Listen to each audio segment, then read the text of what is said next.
This is a Shrimps Trust podcast. All news and all views expressed in the podcast are those of the contributors, not necessarily those of Morecambe Football Club. Yeah, yeah, yeah, yeah. God, I believe me. Blessing in the land is Morecambe FC. Has gone to see me. Blessing in the land is Morecambe FC.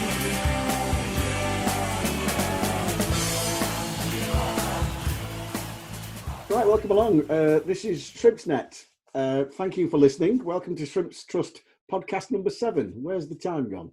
Here we are, the new season. It's been, if you're watching on YouTube, you can see we've got a cornucopia of guests to reflect on a hectic first week at the Mazuma, even though we haven't played there yet. With us this week, I'm happy to say it's the irrepressible man from the boardroom. It's Charlie Appleyard.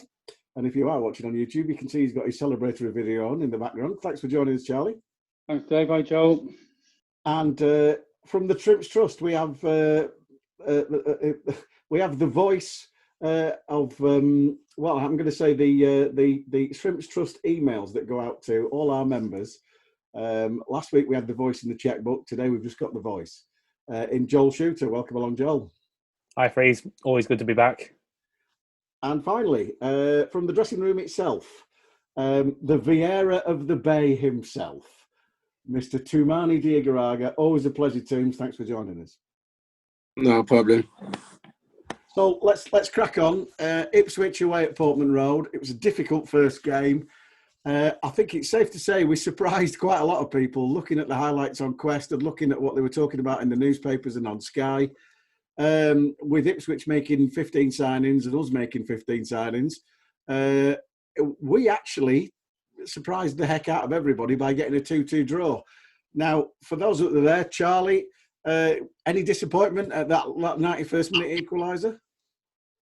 Well, huge disappointment. Just for the record, the reason why they equalised was Graham House, the coach Emin, was taking a photo of the scoreboard saying Ipswich 1, Morecambe 2. I was like, don't press, take the stuff. I went, no. And as he pressed take the photo, they scored. Graham's fault, he jinxed it. And then when the photo came out, it was blank. It's really, really weird. But it was a great game. You know, that Tooms will say Tooms more than I will know, but the noise was unbelievable from 21,500 Ipswich fans. They really thought they were going to stick it to us, and you know, we played so well. We were so proud of it. The draw probably was probably, you know, people have already said, if you're given the option of a 2-2 draw, which Joel predicted last podcast, you'd probably have taken it.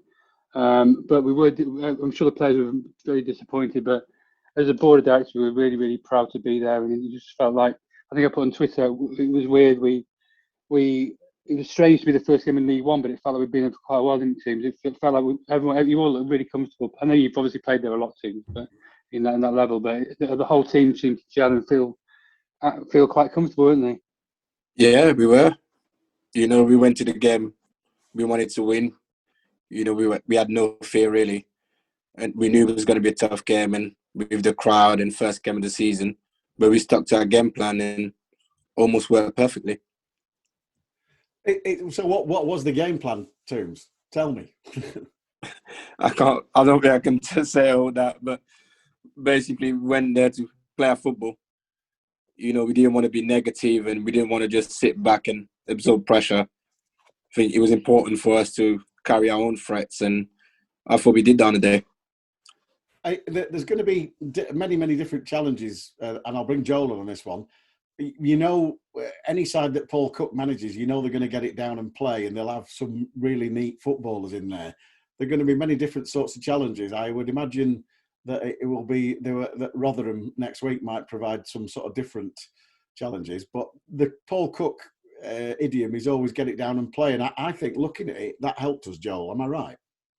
Yeah, no, I think it was a really good performance. I think you know you look at Paul Cook's kind of record over the last few years, getting promoted with Portsmouth and Chesterfield at a League Two, and obviously getting promoted with about 100 points with Wigan. You know, he's good at this level, and also look at the signings they made. I know they've got a lot to gel with, but I like some of their business. You know, Yeah. I think it's been good. So to kind of go there, and like Tim says, we didn't just kind of. There was obviously a game plan, and we kind of we had less possession, but we weren't kind of like just kind of folding back in ourselves. There was a plan then, like the way we pressed sometimes was really good. Obviously, we saw it for Cole's goal. No, not the second goal, because he's got two, obviously. But, we saw that kind of really come out. But, yeah, and I think just alluding to what Charlie said about Ipswich fans feeling that they were going to, have a bit of a walkover. I remember I went on a podcast over the summer with an Ipswich Town fan, and he kind of smugly informed me that we were in for a pasty on the opening day. So maybe not. 2-2 is a bit of a funny pasting. Yeah, it is really. Isn't it? It's certainly, like I said, the press reaction was, pretty fair, to be honest. Saying it was 2-2 was probably the least we deserved. But Toombs, how did it feel when they equalised? I mean, it was a pretty decent goal. But were you disappointed, or did you come off thinking, "No, I'll take that"? Oh no, we were disappointed. I think, like you said before the game, on paper, a 2-2 draw would be a good result. But when you 2-1 up with, 2-3 minutes to go, really you want to win the game. But we'll learn from it and we'll come back stronger for it. It's that sort of dovetails quite nicely into sort of moving on to the Blackburn game, because we have got a lot of young players, a couple of like 3 on loan, obviously, but we still have got quite a lot of young players who've had quite a bit of experience. But if you look at young McPake and Alfie McCalmont and etc., they need to equip themselves at this level. They've been used to League Two. We've gone up a division, and when we started at Blackburn and moving on to the Rovers game. First 20 minutes, we did seem like a little bit like a rabbit in the car headlights. What did you think, Charlie? Well, Toombs wasn't on the pitch, was he? So came on and bossed it. I think Stephen. I think Stephen said in his interview. I think he said to me. He said at half time that said go out and play, enjoy yourselves. You're good enough to do this, and win this game. And they went and played and expressed themselves and. They just didn't look out. Again, it was very similar. They didn't look out of place. Blackburn couldn't believe it when we equalised again. And we like being the underdog. The club is an underdog story in its own right. And the team, you don't want to be going in there thinking oh, we're gonna lose. The opposition saying we're gonna lose to Morecambe. You want them to be like, you relax a bit. And be a bit, blasé, yeah. Because then because we are a really, really good team, and we've got the experience, like the spine of last year's team, right the way through the heart of the team. We've got people. They are young players, but they've got very mature heads on their shoulders. Like Yockel. I mean, how old is he? 21, 22? Yeah. He didn't play like a 21, 22-year-old goalie, did he? He plays like his absolute experienced legend. It's brilliant. But they changed the formation, didn't they? To wing backs, Toombs. Yeah, we went to 3 at the back. Yeah, he brought Gibbo on and he brought you on, Toombs, and the pair of you showed. I mean, correct me if I'm wrong, but you've sort of dropped into the sort of like sit in front of the back 3 or the back 4 role there, and all you did was very, very calm on the ball and just keep it moving. And I want to touch on something Charlie said there, because you're quite right. Stephen did say go out and play with freedom, and that's how we equalised, because Liam Gibson came on as left centre half and ended up charging forward, did a 1-2 with Greg Lee, and then slipped a nice ball in for Jonah Younger, who turned, and obviously Cole smashed it in. Now that is freedom, Toombs. And I noticed at that time you dropped in there, didn't you? So when you at your age and with your experience, all you did was come in and do what you do. And yet the game changed because we gave McLaughlin and Lee the width, and all of a sudden we were 5 on their 5, and we looked the better side for me. Joel?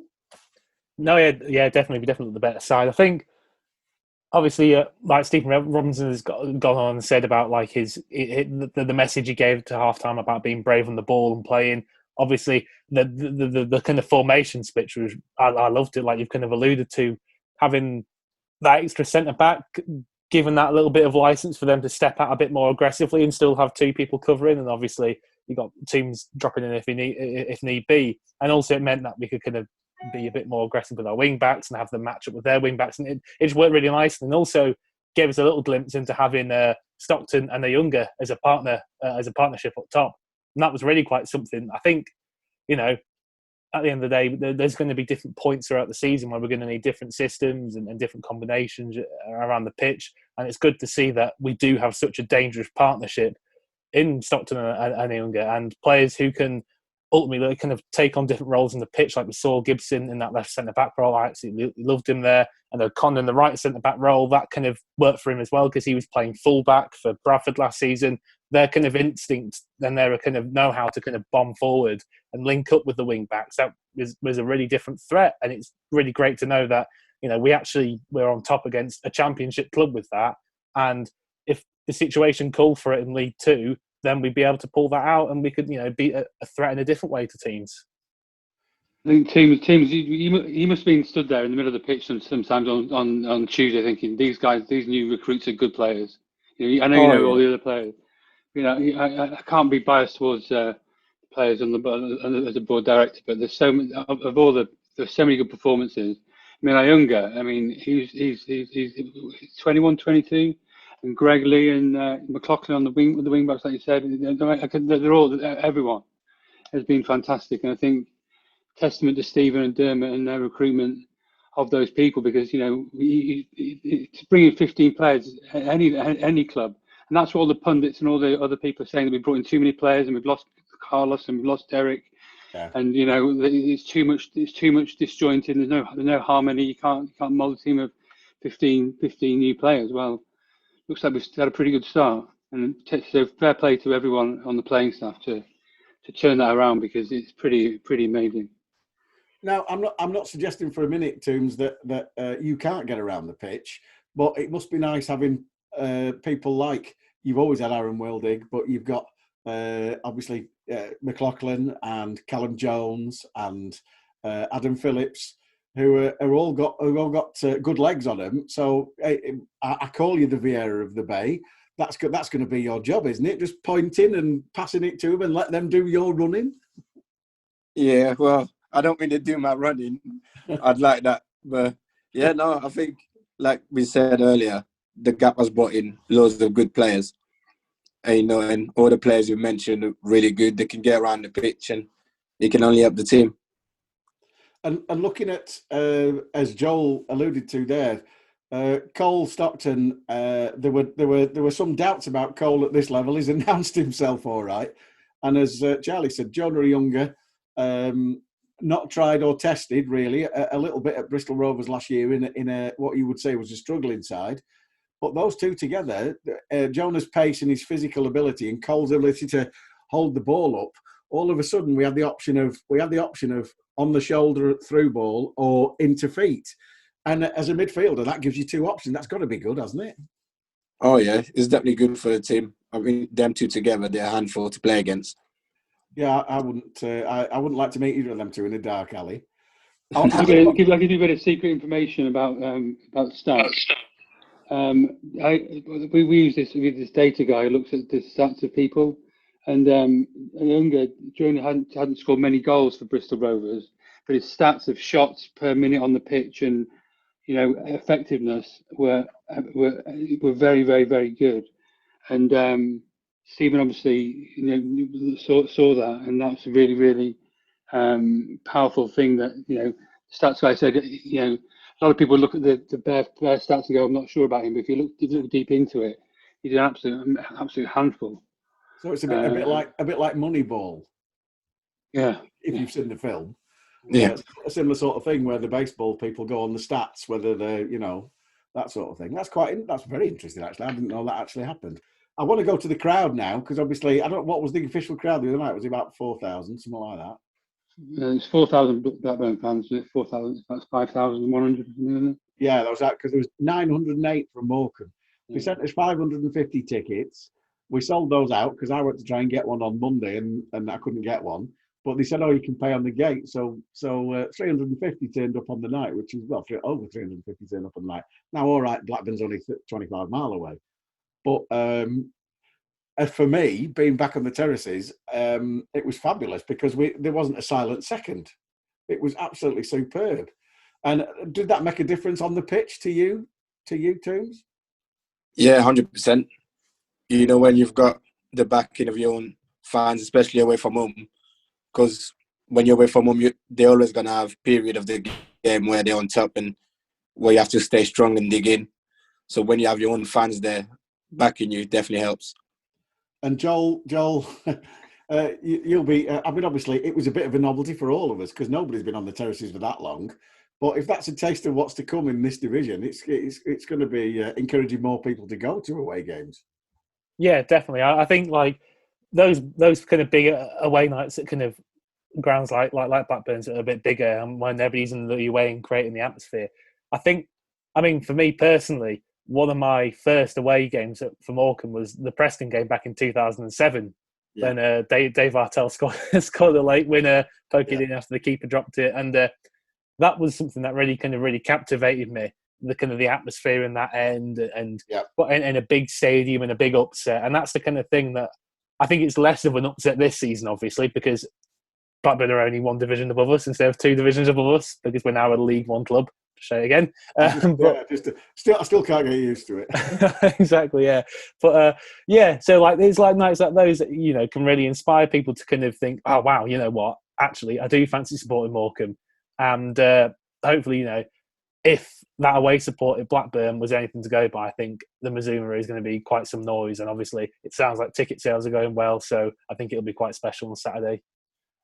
Thank you for that beautiful segue there, because I do want to talk to Charlie about 2,000 season ticket holders, and that was the initial target. Am I thinking that the club were hoping that would happen? And obviously we've met that before we've even had a home game, and it's a fantastic achievement, and it just shows. Yes, we've got some big teams coming like Sheffield Wednesday and obviously Sunderland, Charlton, Ipswich, loads of local derbies with like Wigan, Fleetwood, Accrington, etc., Bolton.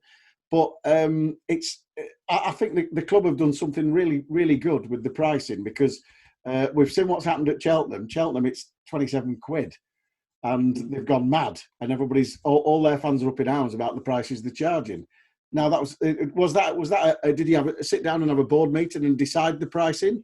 It's all part of the 3-year plan, Dave. Right? We need to have 4,000 fans, in the ground every week to be able to do what we want to do. We haven't got the highest budget in League Two, obviously. And League One, there in League One, but we've got a good budget this year. We managed, as you can see from the players, we managed to procure, but we need to we want to be sustainable. We are profitable. We want to stay in League One for the long term and go beyond. That is the mission of the club. But we need fans there. Our idea as a board was to not bankrupt ourselves by making them too cheap. But if you sell enough and make them cheap as you go along, everyone will buy the pie, right? At least one pie. Pints, spend money in the stadium as well, which would increase the revenue. But it's £6.25, I think, for a standing season ticket per game, and £12 for sitting. But it's going to make such a difference to the team. Toombs and the lads will have an amazing experience every time we play. The stadium will be packed. When I came along, when I come up, get from the airport, from the station, and the taxi drivers, Morecambe fans, were like, I'm not going to go to the Globe, not Christie Park. There's people who are supporting Preston North End and all the other local clubs. I think what we're doing as a collective unit, from the fans to the Shrimps Trust to the players to the club, the directors and the staff, and everyone working hard together, we're creating an absolute legacy, I think, and it's really, really exciting for me, and I'm sure you guys, to see what's happening. And the more people we get out of the ground, season tickets, the more memories they're going to have of teams getting us into playoffs this year. And all these amazing memories people are going to have. They're going to keep coming back. I think Paul Hodgson from the Trust gave a really good example how he went to a game when he was about 6 or 7, and he's been coming ever since. And that's what we need to try and grab. So big shout out to Ben Sadler, the general manager who have made a big impact on the club so far. You know, we want to provide a better, brilliant fan experience and have all these theme days to increase the revenue so we can hit the 3-year plan. So it was tactical, and I think it's worked out well, and we might sell more. And just before we go, because obviously we're going to discuss the Shrewsbury and Rotherham games, people won't have seen, but there's quite a few new posh-looking porter cabins appeared outside the ground. What are they, Charlie? Yes, this is the work of Rodney Taylor and Graham House. They wanted some shipping containers. No, we bought some. We're basically trying to make the match experience really sticky and exciting, and people can come to the game before stick around afterwards, and their use will be revealed this weekend. Which we're trying to get we're getting the covering at the back of the stand done with the proceeds of the lottery and the back of the home end, the cover over the bar. Yeah. As I promised we would do. You know, I know it's been a bugbear for a long time, but we are getting it done.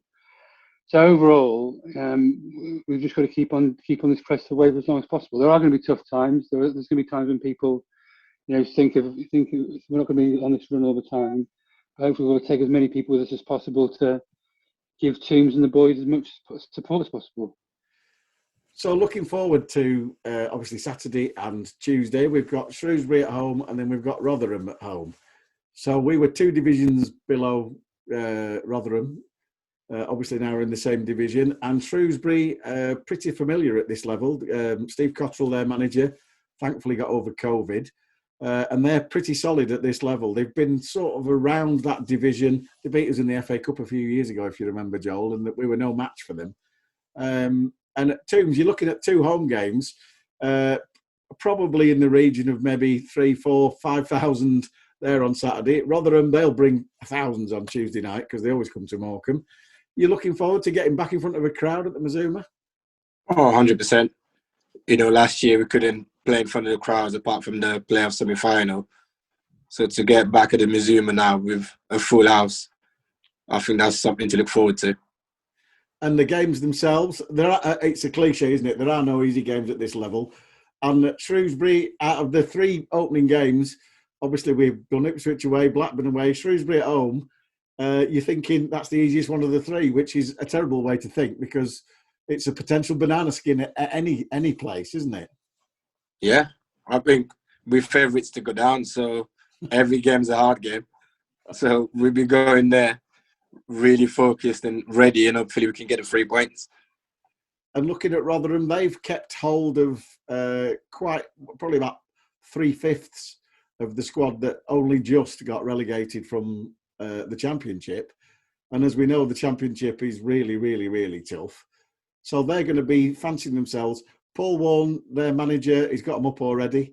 They've let him stay in charge. He's made some really decent signings again.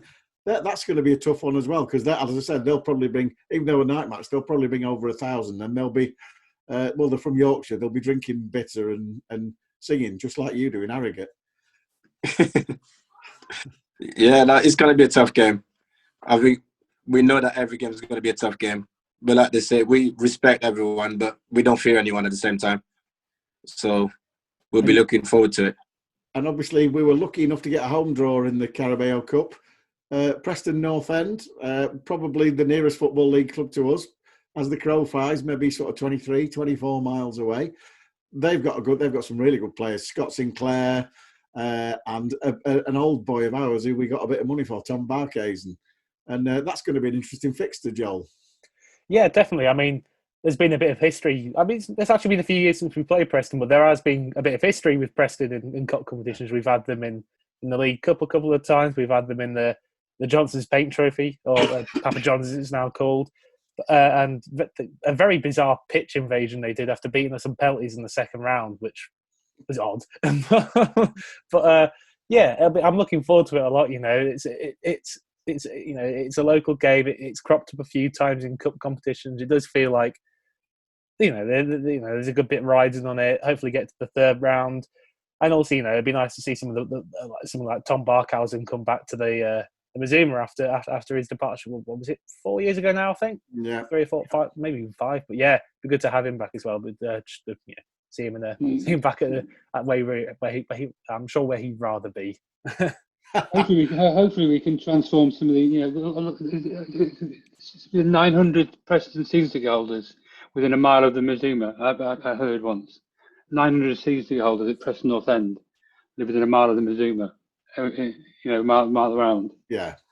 So they're going towards Preston North End. Hopefully they'll put in a good performance. They're not going to stop supporting Preston North End, but maybe they'll come to watch Morecambe when Preston aren't playing. I hope we stop them supporting Preston North End. I think that's how much we should aim to humble them. Well, hopefully.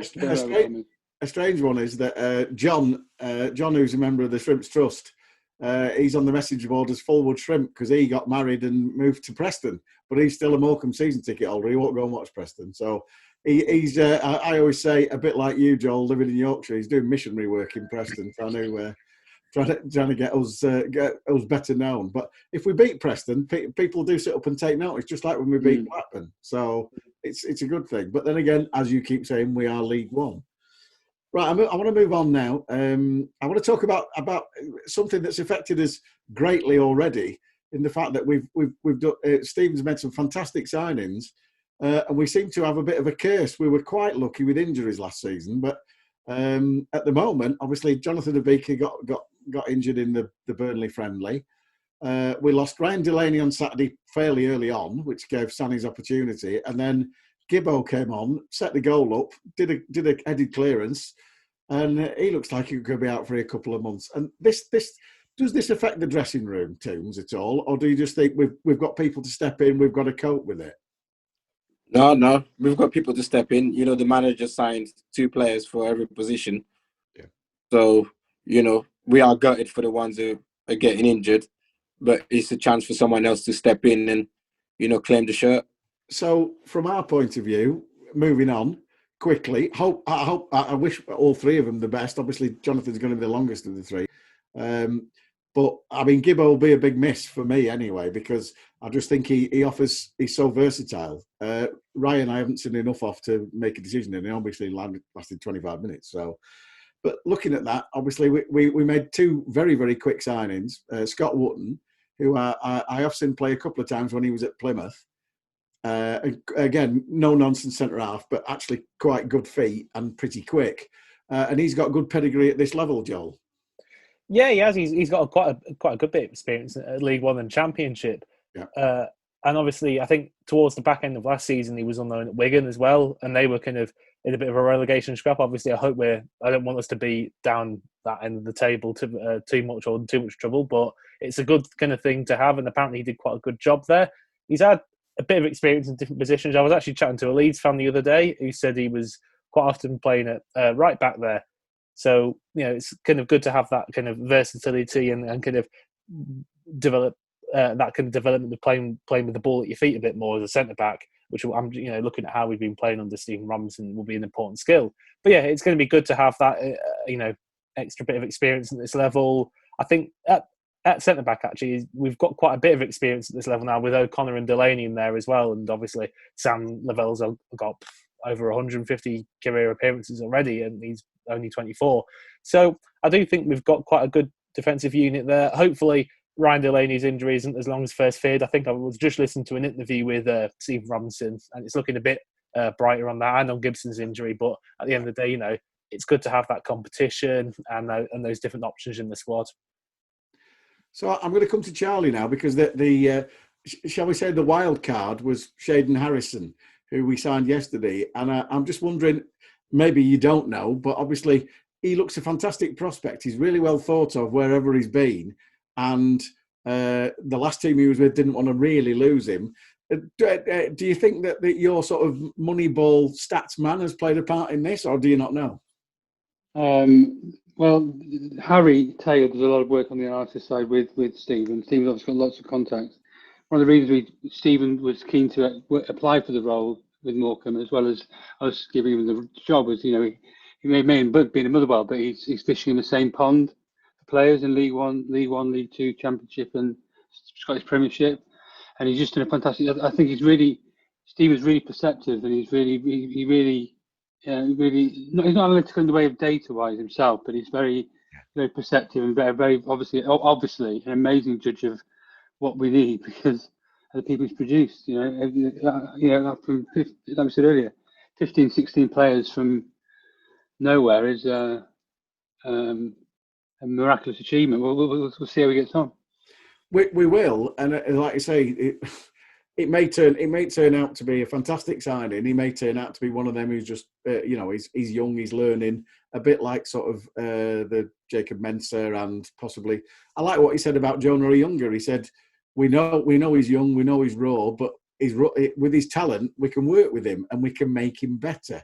Mm-hmm. And I thought that says a lot about the way he coaches, the way him and Durban want to coach. They want to bring players on. And I suppose with Shaden Harrison, and the fact that he may well be a situation where he's spoken to him and said, yeah, this lad wants to learn, he wants to try, he wants to get better. And yet again, Joel, it's another person who's coming in and he's got that attribute that we've been lacking for so long. He's another one that when you read what he does, he's quick, he likes to take people on. And I'm like, crikey, we've got hundreds of them now. But that's good for you, Toombs, isn't it? You give him the ball, let him run. That's it. Let them express themselves. And that came out, as you said, the other day, didn't it, Joel? No, exactly. And I was actually having a look at some of Shaden Harrison's kind of clips on YouTube. And obviously, YouTube clips, they're all a bit of a weird prism to kind of view a player through. But like you say, he's quick, he's very skillful, he will give trouble to defenders. And, it's going to be good to have those skills on the side, whether he be kind of playing on the counter and hitting balls in behind and asking, or if we're trying to break a team down and we've got somebody with the skill and the talent and the ability to beat a man. The really important skills to have in the side. And I think he was looking at his kind of career over the past few years. Obviously, he spent a bit of time abroad, which I think is a cool experience, kind of learning in a different environment. And then, last season, he was at Wimbledon, and he only made one appearance, unfortunately, because he got injured in his first appearance. So he was a bit unlucky with that, but hopefully, we won't have a repeat of that. And, he can crack on and hopefully show what he can do. Well, I think we've covered just about every one of the topics that we wanted to talk about now. But I know you've got a question for Toombs, haven't you, Joel? Oh, yeah, I do. I wondered, do you remember the fourth goal we scored against Oldham last season, the Carlos one?